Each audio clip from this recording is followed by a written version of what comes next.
Welcome. I can see you all coming in. Hello, hello. Thank you so much for joining me. I'm just letting people in. We're just going to take a few minutes just to let everyone arrive, get yourself a drink. It's just a little half-hour soiree, e-soiree, I think I called it. It's a little chance just to have a little drink together, and I'll read you a few stories, and you can ask any questions if you like. Hello from Central Connecticut, Zeta, lovely. I'm not sure what the weather's like there at the moment. It's pretty grey here. We've had a couple of sunny days, and now it's back to a bit grey. But that does tend to be the cold. There we go. Or hopefully we can all cozy up in our favourite place with our favourite warming drink, whatever that may be. Just going to give it 1 or 2 more minutes, and just excuse me while I check my phone. Sometimes people lose the link or can't get in, and I always like to check so as not to miss them. That looks fine. That's good. Paul in Manchester. Hello, my lovely. Quebec, Canada. Wow. Beautiful. Most of the books are on the table because it takes up less space. I have mine just everywhere. They're on the floor, they're in bedside cabinets, there's a few stuffed in the wardrobe, just everywhere. But that's nice. Wherever I go, there are books. Oh, Chile, Baltimore. Hello, my lovely. I know it'd be different time zones for people. So here it's kind of evening time, which is why I suggested to have a dram or a cocktail. But if it's morning for you, a cup of coffee or a tea might be more appropriate. So feel free to gather whatever drink it is that is appropriate for you and your time zone. Oh, hello from New Hampshire, USA. Lovely, lovely. Charlottesville, Virginia. Beautiful. See, how nice is this? I know we can't all gather together in a little cozy bookshop, but at least we can come together from all around the world, which is lovely.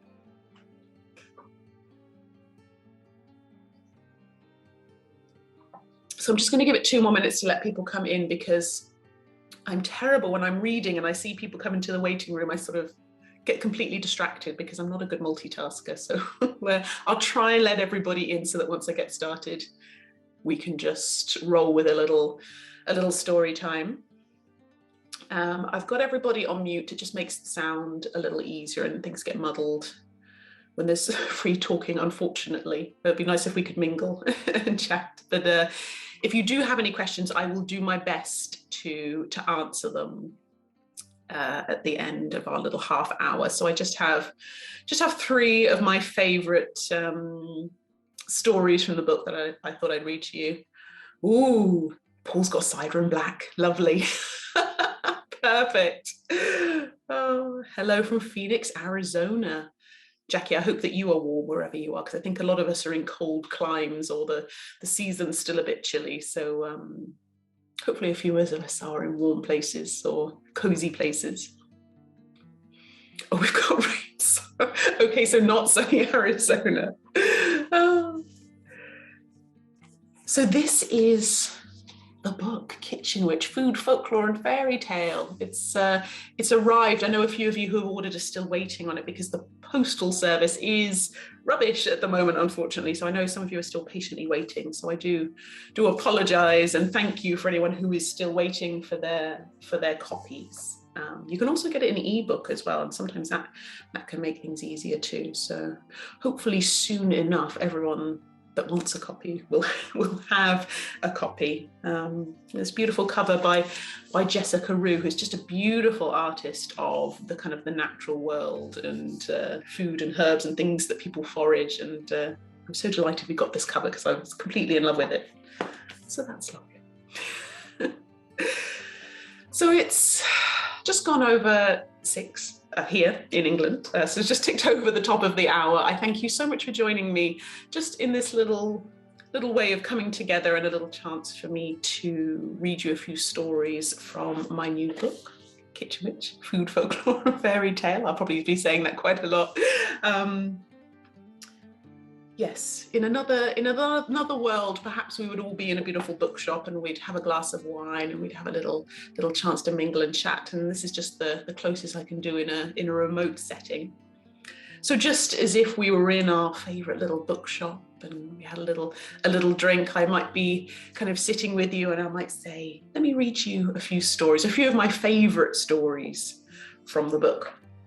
And I thought I would start with possibly my favourite, and I say that and it does change. It changes probably every day what my favourite story from the book is.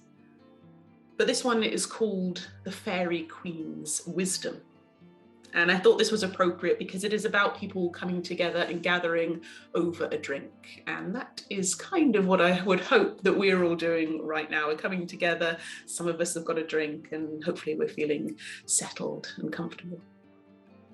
So this, from the book, is The Fairy Queen's Wisdom. Under the fairy hill at Ardbeg lives a fairy queen. And knowing that life could be difficult for the women of the Scottish Islands, she sent out some very special invitations to the land of the humans. She sent messages by sea, carried by seals and otters, by land with the sure-footed deer and brown hare, carried on the winds in the beaks of oyster catchers, puffins, corncrake and curlew, and clutched in the little furry claws of the ptarmigans. This invitation was for all the women of the islands to join her in a sumptuous feast under the fairy hill, so that she may share some of her fairy wisdom with them. For like Cerridwen with her cauldron, in the world of the fairies, it is women who hold the cup of wisdom. Now, on receiving their invitations, some women were intrigued, others wary, but many arrived on a bright and breezy day to Islay, and the harbour was filled with boats with sails of every colour, and streams of women hiked from every corner of Islay's shores. As these women approached the hill, a great door opened and they were warmly welcomed inside. The Fairy Queen's hall was resplendent with tapestries of finest weavings, exquisite colours extracted from plants, purples of every shades, the darkest hues of blackberries, reds and oranges from rowan, and rich red from raspberries. But the most beautiful shades were those of green, the brightest, lightest greens drawn from the youngest shoots of spring to the darkest, deepest hues of winter holly. There were lights aplenty, candles burned on tables, and jars held merrily dancing fireflies. Crystal chandeliers and glowing lamps lit the hall from above. Prisms caught beams of sunlight from skylights and cast rainbow colours upon the floor. A fabulous banquet was laid out on platters of carved slate. There were goblets of turned wood, bowls of mother-of-pearl shell, and delicate glasses shaped like the cairns that are built on mountain peaks to honour Scottish warriors. The Fairy Queen made her grand entrance. Some say the fairies were once goddesses, and the Queen looked like a regal earth goddess indeed, in her gown of every shade from the island, greens, browns, stony greys, and ocean blues. She bade the party to sit, and the fairies served them a sumptuous feast. They chatted merrily together as they ate and drank. And after a delicious sweet course of honeyed oatcakes and blueberries, the Fairy Queen rose and clapped her hands for silence.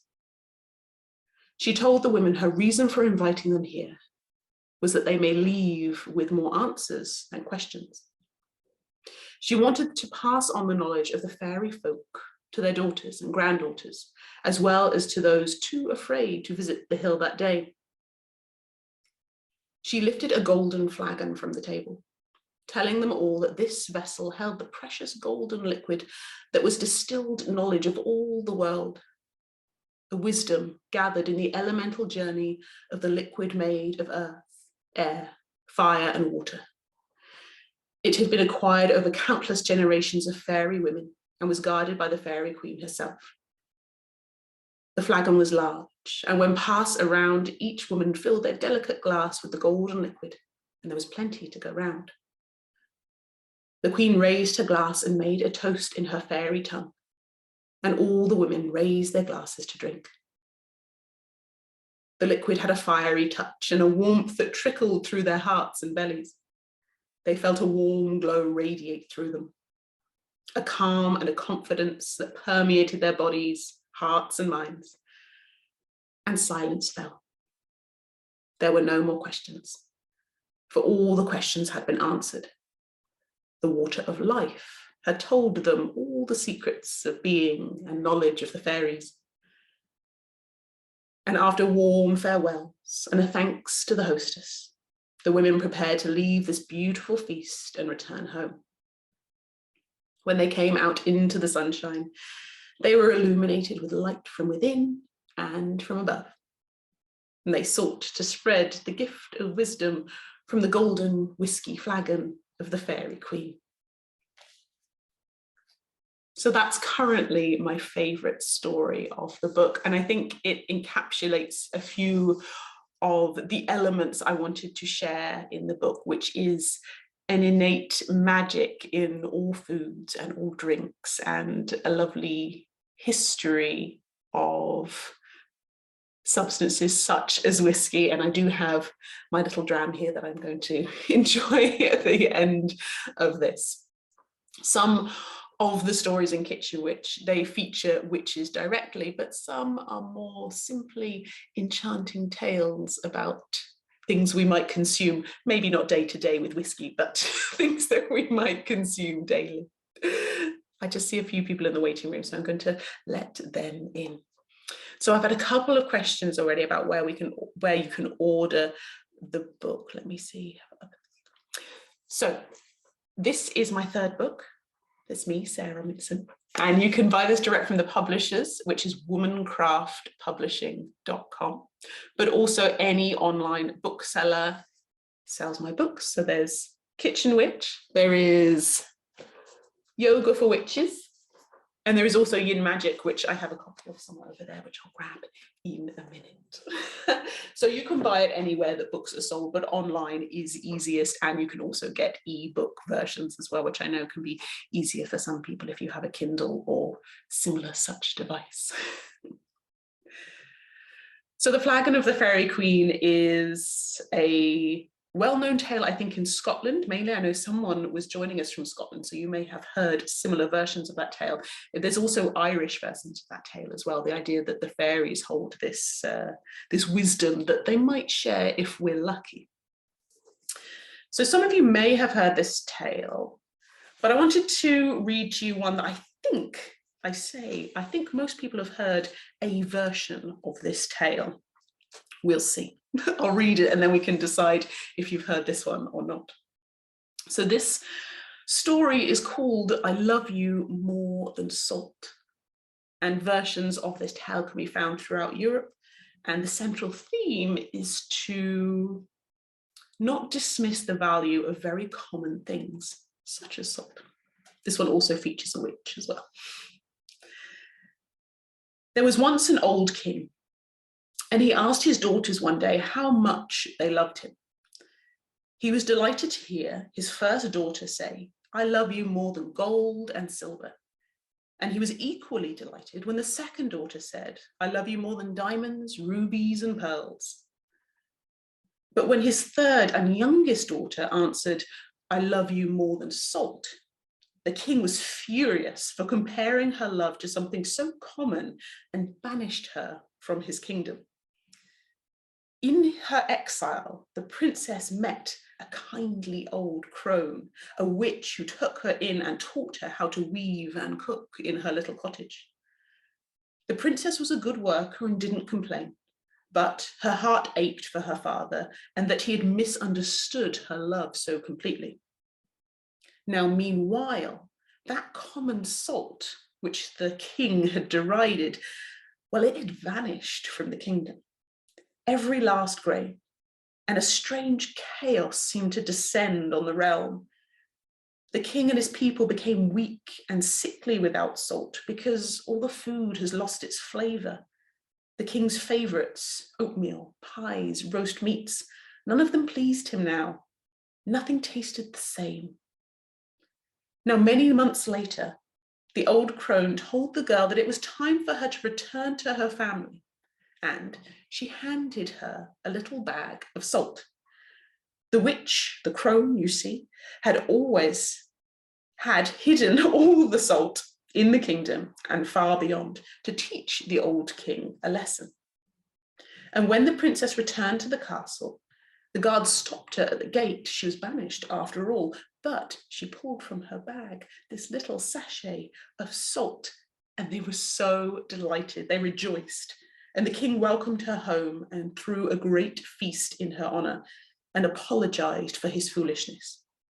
From that day on, the kingdom never suffered from a lack of love or of salt.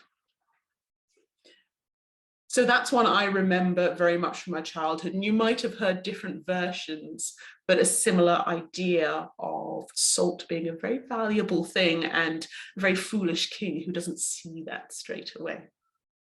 So that was I love you more than salt.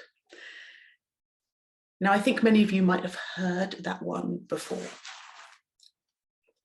but I thought I would read for my third fairy tale, one that I'm not sure many people have. I had not heard of this one before I discovered it. And as part of my research looking into the history, particularly of women and food, I also stumbled across some wonderful history about the tellers of fairy tales.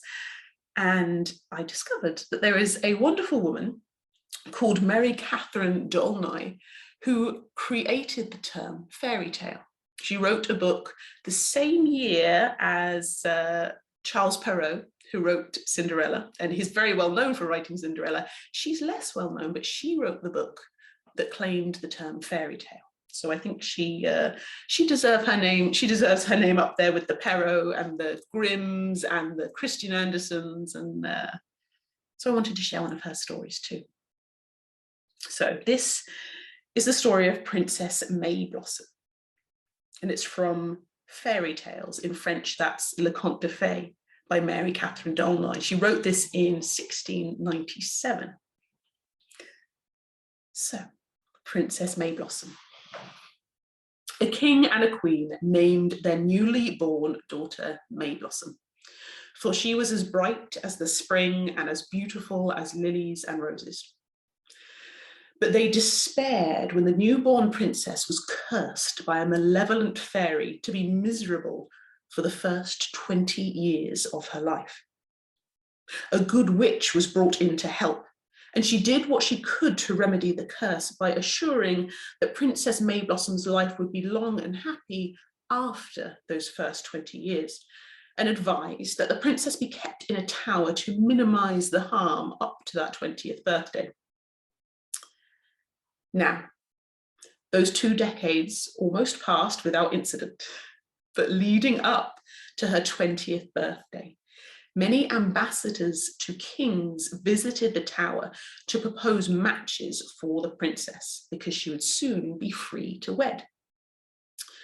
One fateful day, Princess Mayblossom, peeking through a little hole in her tower wall, beheld one such ambassador, and she instantly fell in love with him and called out to him.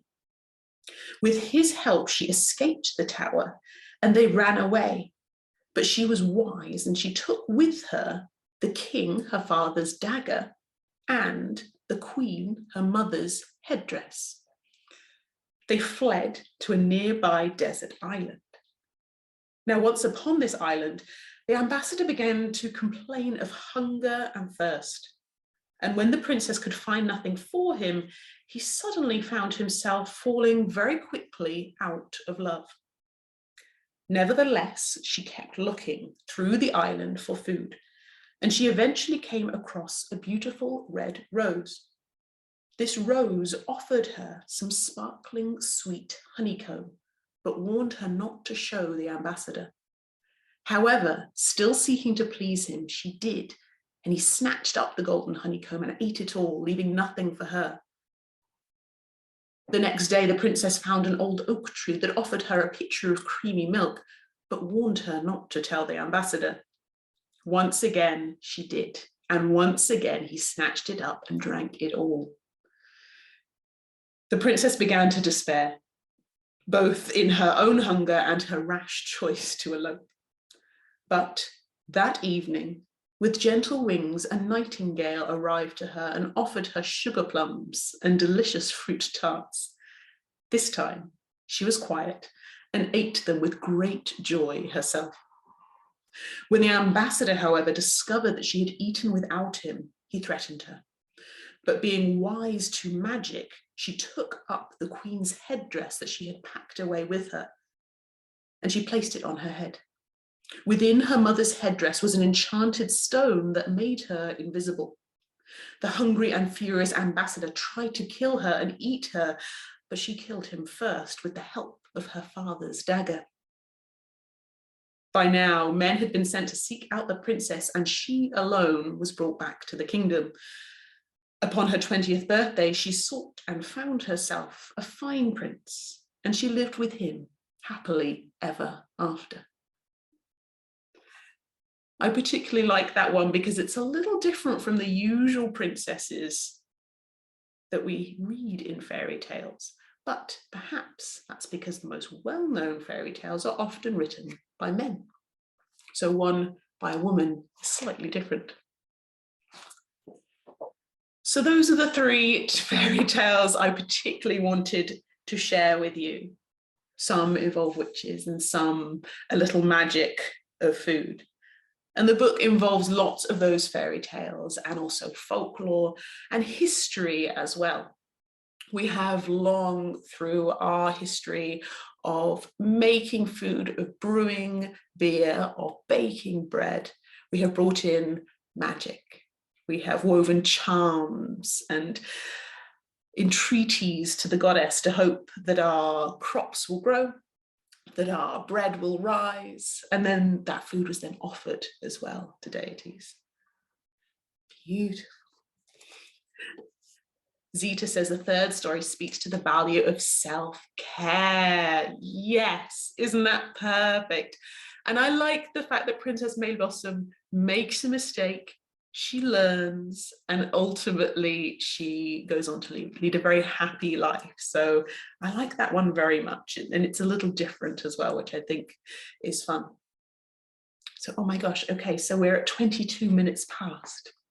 So what I'll do is I will just run through again how you buy the book, which is basically from any online bookstore, all the big ones that we probably know about, from Womancraft Publishing, who are my beautiful publishers, and then any little indie bookstore that you have near you, feel free to ask them to order the book in, because they can do that and they can connect to my publishers and they can stock their books. And it's always nice to support your local indie bookshop if you can. I see a few people are waiting for their books to arrive. I hope that they don't take too long. I'm just going to scroll through and see if I've missed any pressing questions. But if there aren't any questions, that is absolutely fine, because I have tagged one last story to read just in case.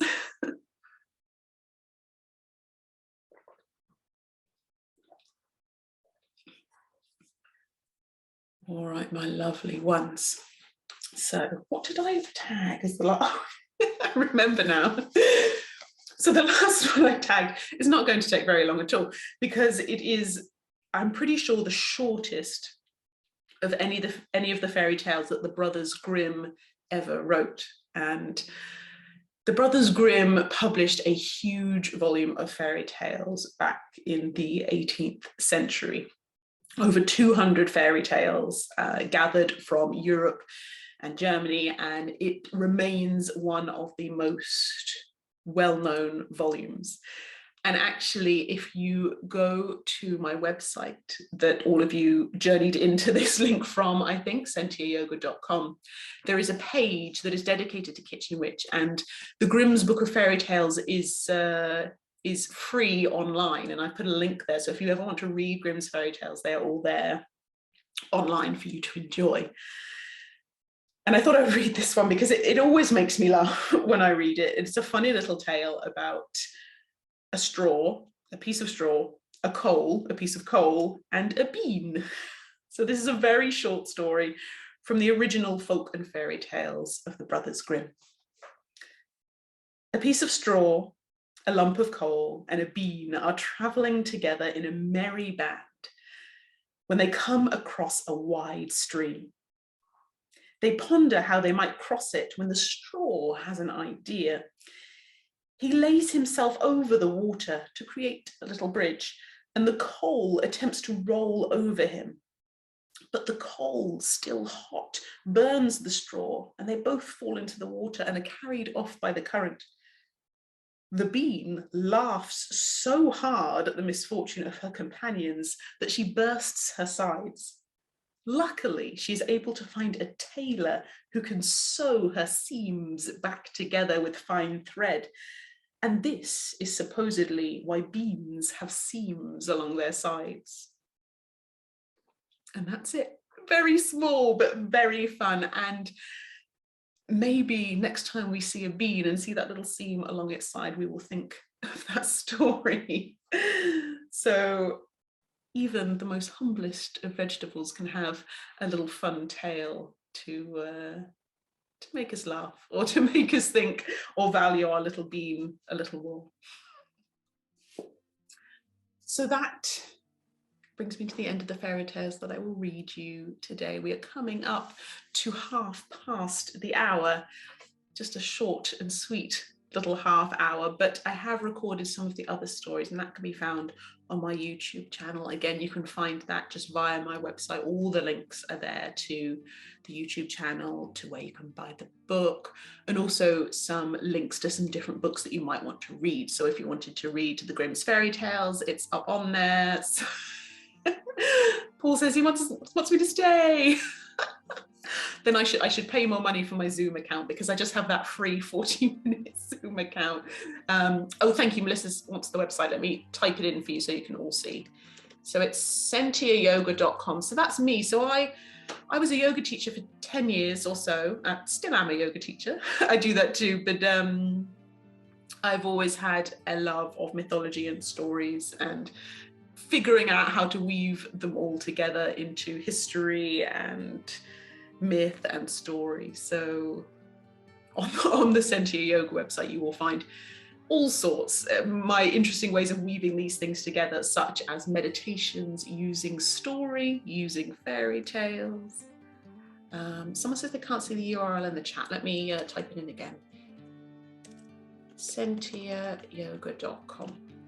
Also, if you just Google Sarah Robinson, that's my name, and Kitchen Witch, or yoga, or Yoga for Witches, which is my first book, you will find me, I'm sure. And also, if any of you joined me via Eventbrite, I'm pretty sure my details are on there too. So you should all, I believe, be able to find me, I hope. Thank you so much, Melissa. So it's just sentiayoga.com, and you'll find links to everything that you may need from there. Thank you, Caitlin. Oh, I see. It was I didn't do the link properly. That's why. Thank you, Caitlin. Sort me out with the technology stuff. So we've just got about a minute or so left. So we're coming to the end. So I will just have a little sip of my whiskey dram, and I just offer you a thanks for joining me. Your support is truly so appreciated, and it's lovely to come together in this way. And I hope one day we'll all meet in a little cozy bookshop, and we can talk about magic and witches and joyful fairy tales, and that will be enchanting and lovely. So I say cheers to you, my dear ones. And I hope that the rest of your day is joyful, the rest of your week is enchanted. Cheers, me dears, Paul says. Cheers, my dears. I hope that you go forth and have a really, really gorgeous rest of your day. And I look forward to seeing you again soon. I will send you all a big kiss. Thank you so much for joining me. Thank you, dearest ones. Thank you.